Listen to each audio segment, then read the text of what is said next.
Good evening, folks. My name is Amiibo Jason, and welcome to another installment of the Nintendo Wiretap, this time for the evening of June 18th, 2017. Let me tell you, folks, it's great to be back after our short hiatus while we were covering E3, and rather than give you one gigantic episode where we discuss everything that was announced at E3, we thought it would be best served to discuss one major topic every day this week, and what better way to start than talking about Amiibo.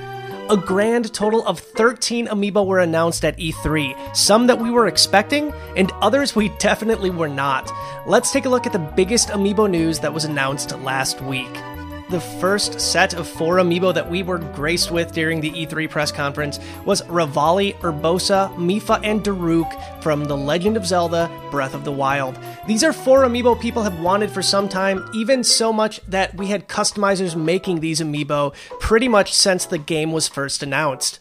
These 4 Champion Amiibo are coming out sometime this holiday season, alongside the second DLC pack for The Legend of Zelda Breath of the Wild. We don't know a lot about what they're going to do, but we do know that it is called the Champion's Ballad, and it's somehow going to focus on these 4 champions and Zelda, as we can see in this beautiful new artwork.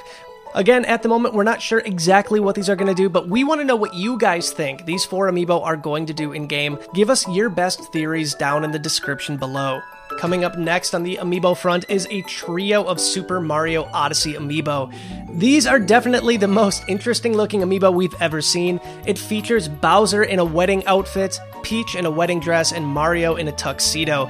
In case you've been living under a rock for a while, Super Mario Odyssey focuses on Princess Peach's wedding, while Bowser is trying to steal her away from Mario in typical Bowser fashion. Mario is off trying to resolve this matter. So these Amiibo are quite interesting because it looks like we have Peach in the middle, Mario extending his hand, and Bowser extending his hand, trying to win Peach over. It looks like she has no idea which one she's going to pick, oddly enough. But if you're looking to pick up these Amiibo, you don't have that much longer to wait. They come out alongside Super Mario Odyssey on October 27th of this year. We have a feeling that more than a few people are going to be using these Amiibo for the tops of their wedding cake, so Nintendo, I think they have incredibly smart business sense on releasing these Amiibo.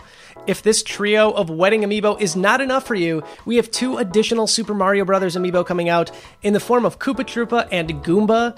Again, they're pretty plain. There's nothing really special about these ones. It doesn't look like they're going to fit in the Super Mario Odyssey universe line of Amiibo, but they're still pretty cool if you're looking for some baddies to go on your shelf alongside your other Super Mario Bros. Heroes. Again, you can expect to see these out later this year. That's 9 Amiibo down and 4 to go. These next ones are definitely fan favorites, and I think a lot of people were incredibly excited to see these. We have Metroid Samus Returns Amiibo coming out later this year. During the Nintendo Treehouse, Nintendo unveiled Metroid Samus Returns. This game is a reimagining of Metroid 2, The Return of Samus, on the original Game Boy, and this is something that, again, a lot of people have been wanting for some time. But alongside the game comes 2 amazing Amiibo. They come in a 2-pack, which contains Metroid and a Samus Amiibo. The Metroid Amiibo is probably one of the coolest ones. It has a squishy top, which, in my opinion, is incredibly cool. I love Amiibo that break the mold, that really do something different, and the Samus Aran Amiibo is really cool in its own right because it mimics the box art from Metroid 2. I know we've had 2 iterations of Samus in the past in Amiibo form, but this latest one has the most detail we've seen to date, and Metroid fans are sure to be incredibly excited to get their hands on this one.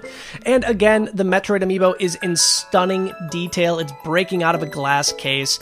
Honestly, again, I think this is going to be something that Amiibo fans everywhere are going to be celebrating. If you're looking to pick up this Amiibo 2-pack and the game Metroid Samus Returns, we can expect to see that coming up later this year. Sadly, an official release date has yet to be announced, but stay tuned for more details on this one. We'll make sure to let you know as soon as we do. And finally, on the Amiibo front, we get 2 brand new Fire Emblem Warriors Amiibo, Chrom and Tiki. Nintendo saved these 2 for last. We have Chrom and Tiki coming to Fire Emblem Warriors. Alongside other Amiibo in the Fire Emblem line, these 2 Amiibo are going to unlock special features in Fire Emblem Warriors on both the Nintendo 3DS and the Nintendo Switch. For those looking at home, the bases on these are exactly like the ones that we saw on Alm and Celica. They have this rocky type finish to it and have a bright red base. Again, very cool looking Amiibo. these two Amiibo are not coming in a 2-pack. You can buy them individually right now. I believe Best Buy and Walmart currently still have these bad boys up for pre-order. We're still waiting for Amazon. They're going to be released alongside of Fire Emblem Warriors. Unfortunately, we don't have a solid release date for this one, but it is coming sometime later this year, so stay tuned. And that wraps up all 13 amazing Amiibo that we saw at E3 this year. My prediction of seeing a Player 2 line for Super Smash Bros. Was sadly missing from this E3, but we're hoping we're going to see that sometime later down the line. If you guys want to see the full video from the E3 show floor that shows off every single Amiibo that was announced, and even takes a look at Cloud, Corrin, and Bayonetta, you can find that linked at the very end of this video, so click on the annotation on the screen to see that one. We want to know what your favorite Amiibo was of E3 of 2017 this year. Let us know in the comments below. We definitely want to hear what you guys think. Make sure to stay tuned all week as we break down a lot of the E3 news that we got last week, and we're going to be having another installment of the Nintendo Newscast with TJ coming up very, very soon later this week. Until next time, bye guys.